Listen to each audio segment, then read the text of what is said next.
AFC নারী Asian কাপের group পর্বে নিজেদের শেষ ম্যাচে বড় হার দিয়ে টুর্নামেন্ট শেষ করল বাংলাদেশ। আজ অস্ট্রেলিয়ার পার্থ রেক্টেঙ্গুলার স্টেডিয়ামে বি গ্রুপে নিজেদের শেষ ম্যাচে উজবেকিস্তানের কাছে ৪-০ গোলের বড় ব্যবধানে হেরেছে বাংলাদেশ দল। এই হারের ফলে গ্রুপ পর্ব থেকে বিদায় নিশ্চিত হল লাল সবুজের প্রতিনিধিদের। সেই সঙ্গে বাংলাদেশের কোয়ার্টার ফাইনালে যাওয়ার সুযোগও শেষ হয়ে গেল। আগের ম্যাচের একাদশ থেকে ৩টি পরিবর্তন নিয়ে মাঠে নামা বাংলাদেশ শুরু থেকেই উজবেকদের প্রবল চাপের মুখে পড়ে।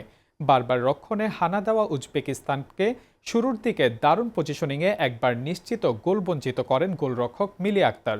তবে এরপর একটি আক্রমণ ঠেকাতে গিয়ে বক্সের বাইরে প্রতিপক্ষ খেলোয়াড়কে ফাউল করে হলুদ কার্ড দেখেন তিনি। চীনের বিপক্ষে ম্যাচের মতো এই ম্যাচেও ঋতুপর্ণা চাকমার বক্সের বাইরে থেকে শট নিয়ে চমক দেখিয়েছেন, কিন্তু তার সেই শট অবিশ্বাস্য দক্ষতায় ঠেকিয়ে দেন উজবেকের গোলরক্ষক মাফতুনা জনিমকোলোভা। প্রথম দুই ম্যাচের মতো এই ম্যাচে কয়েকটি গোল বাঁচিয়েছেন বাংলাদেশ গোলরক্ষক মিলি আক্তার, যদিও তাতে শেষ রক্ষা হয়নি। নৈপুণ্য দেখালেও 3 ম্যাচে মিলি গোল হজম করেন 11টি।